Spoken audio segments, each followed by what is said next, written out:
nombre de la nación, reconozco ante ustedes que el Estado falló en su deber de protegerlos frente a este acto demencial.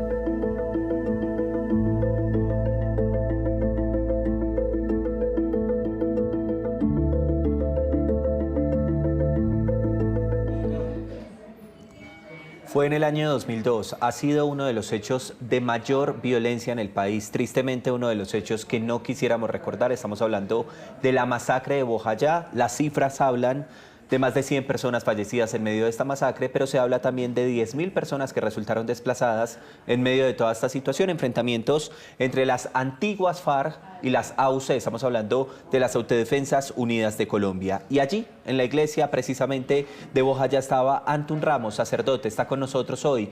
Padre, gracias por acompañarnos. Bueno, buenas tardes para ti, para todas las personas que nos siguen a través de estos medios.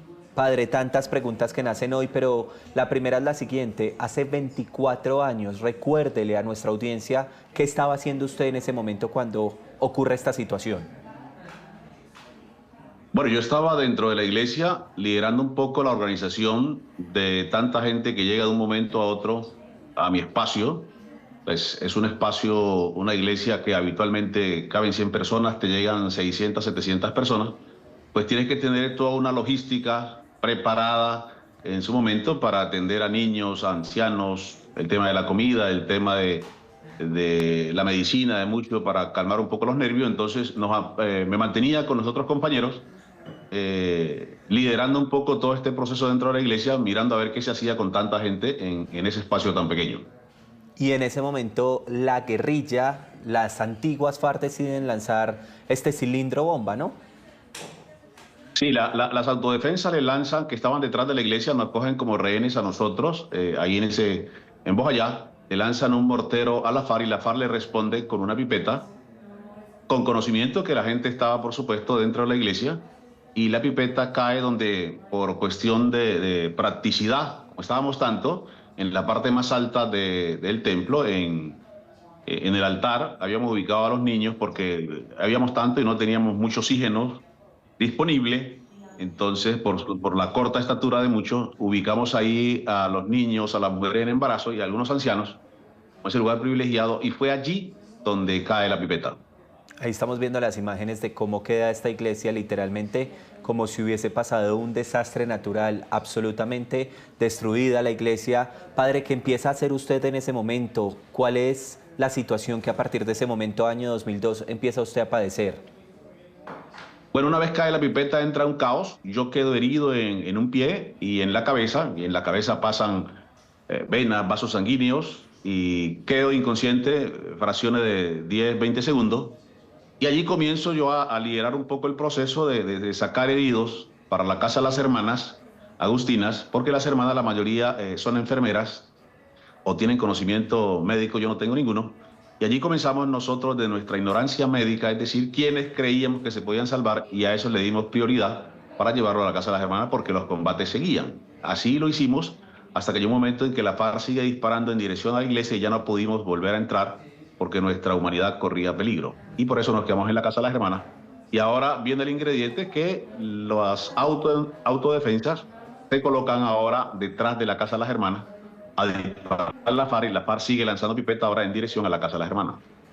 Todo un acto de barbarie, como ustedes lo están viendo. A mí me da pena con el padre tenerle que volver a preguntar por estos hechos, sin embargo, es el contexto que uno quisiera darle a los usuarios hoy, 24 años después. Pero hoy nos convoca, padre, esta entrevista porque el Estado colombiano, a raíz precisamente de una orden judicial, decide pedirle perdón a las víctimas, hacer un acto de reconocimiento. Para ustedes, como víctimas, padre, ¿es suficiente? Partamos diciendo que todo acto de perdón tiene un componente muy positivo para la víctima y ojalá también para el victimario. Pues el ministro o este gobierno que pide perdón no tiene vela en ese entierro. El presidente para esa época era el senador. El ministro, entiendo que era un militar activo para la época, tampoco estuvo en la área de combate. Pero es un Estado que le incumplió a un país y a sus ciudadanos, en el caso nuestro, a una comunidad como Bojayá, toda vez que nosotros hicimos alertas tempranas previo al ingreso de los actores armados a nuestro territorio días antes. Nosotros hicimos las alertas tempranas y esperábamos que el ejército, con toda su fuerza, con lo que a bien tuviera, proteger a una población. No lo hizo y ahí están las consecuencias. Pero abonamos, valoramos y nos alegra de alguna manera, con todo el dolor que esto genera para nuestras comunidades, que el Estado, en presencia de los ministros y todos los demás que estuvieron, hayan reconocido que no atendieron a una población y por eso pasó lo que pasó. El Estado reconoce, padre, que falló, que le falló a la población, que no atendió esos clamores, que no atendió los llamados, que falló como Estado y que en ese sentido se pudo haber evitado una tragedia como estas. Desde luego, el ejército tiene cómo hacerlo, es decir, con los ciudadanos de Bojayá o con cualquier otro ciudadano que se queje y que esté en peligro, el ejército lo sabía y nosotros esperábamos, hasta el último momento, nosotros esperábamos que las alertas que hicimos hubiesen tenido eco en el Estado colombiano y no pasó. Y entonces estos actores, FARC y autodefensa, pues en su confrontación pusieron en riesgo la humanidad de tantas personas, mataron a tantas personas con un Estado que llega al cuarto, quinto día, entiéndase como fuerza pública, llega al quinto día del combate, llegó a hacer la nada. Entiendo perfectamente. Padre, hay un tema que me quedó muy preocupante por parte de la gobernadora del Chocó porque ella decía, Bojayá sigue poniendo víctimas, Bojayá sigue estando en la mitad del conflicto. ¿Esto es cierto, padre? Bojayá y el Chocó en general siguen actores armados de lado y lado, haciendo mucha presencia en el Chocó.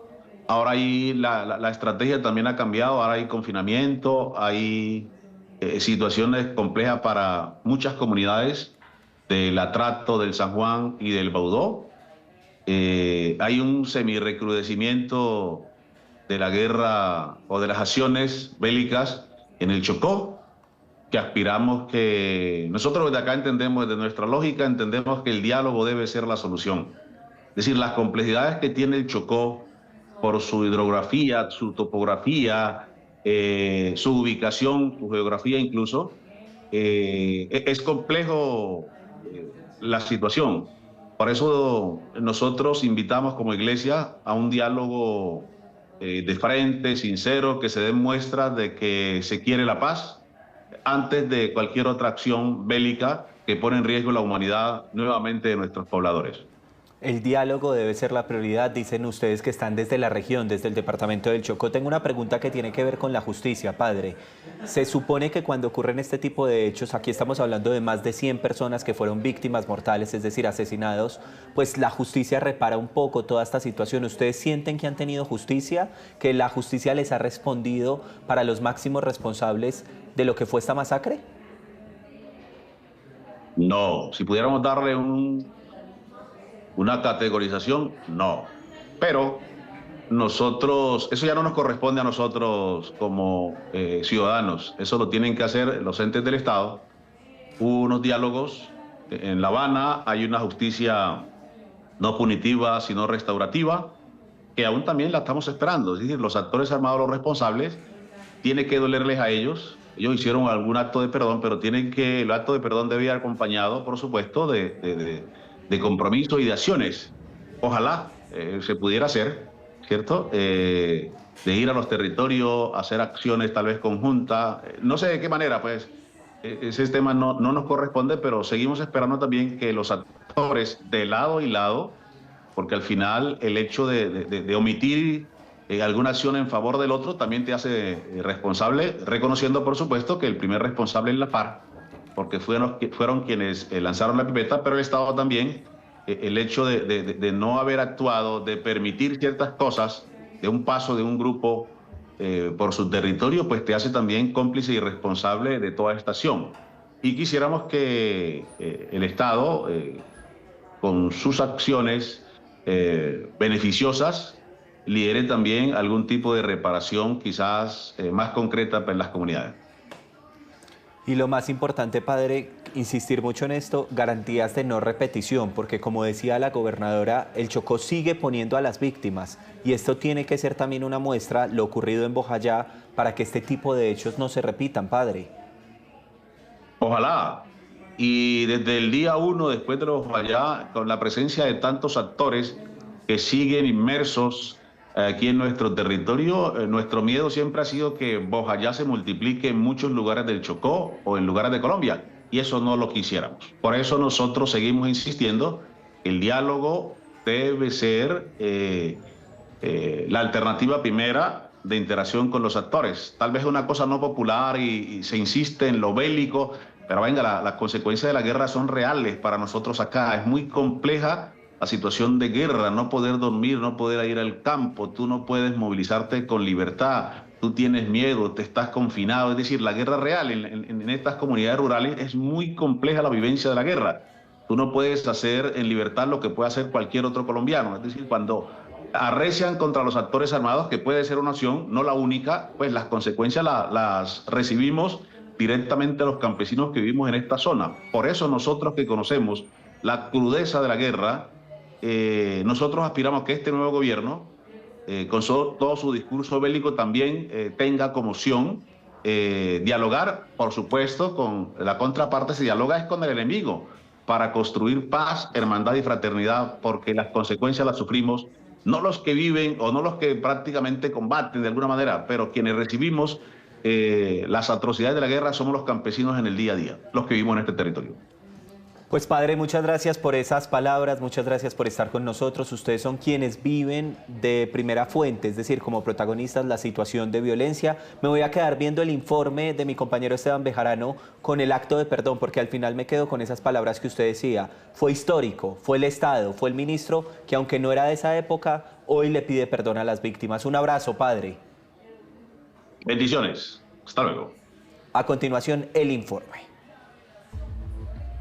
Como un paso más para cerrar una herida abierta desde hace 24 años, el Estado colombiano reconoció su responsabilidad por la masacre de Bojayá en mayo del 2002.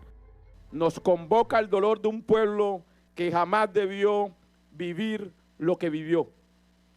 Y nos convoca sobre todo la dignidad de quienes, a pesar de todo, decidieron quedarse.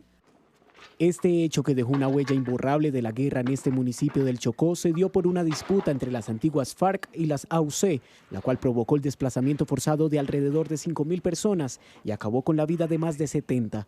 Reconoció la defensora del pueblo que para ese momento el Estado falló. El Estado no brindó una pronta y efectiva y oportuna respuesta para proteger a la población civil del municipio de Bojayá y de las poblaciones aledañas, frente al inminente enfrentamiento entre grupos armados ilegales que era previsible, como lo pudo observar el Ministerio Público, los organismos internacionales, ONU Derechos Humanos y también la Defensoría del Pueblo.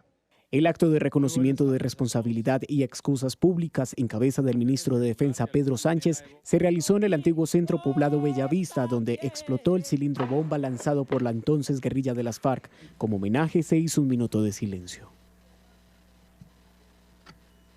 El ministro de Defensa reconoció que existieron alertas sobre el riesgo en el municipio y la respuesta no fue suficiente para proteger a la población civil. Como ministro de Defensa Nacional, en nombre de la Nación, del Ministerio de Defensa, de nuestro Ejército Nacional, de nuestra Armada Nacional, de nuestra Policía Nacional, reconozco ante ustedes que el Estado falló en su deber de protegerlos frente a este acto demencial de esos dos grupos ilegales. Falló porque no actuó con la oportunidad y la eficacia que las circunstancias exigían. Además, hizo un fuerte llamado. Desde el Ministerio de Defensa reiteramos nuestro compromiso absoluto con las garantías de no repetición. Seguiremos fortaleciendo la respuesta institucional frente a las alertas tempranas, la coordinación con la Defensoría del Pueblo, las autoridades civiles, los gobiernos territoriales, las autoridades étnicas y las organizaciones comunitarias. Las comunidades afrocolombianas e indígenas y la gobernadora del Chocó aseguraron que siguen siendo víctimas del conflicto armado, de desplazamientos y confinamientos. Además, siguen esperando verdad y garantías de no repetición. La semana pasada nacieron nuevas víctimas en este departamento. El día de ayer nacieron nuevas víctimas en este departamento. La ley 1448, las instituciones del sistema y todos los esfuerzos que se han hecho son loables, pero aún no son suficientes. En medio de los agradecimientos, el reconocimiento y el perdón, las víctimas piden acciones concretas que garanticen una verdadera reparación.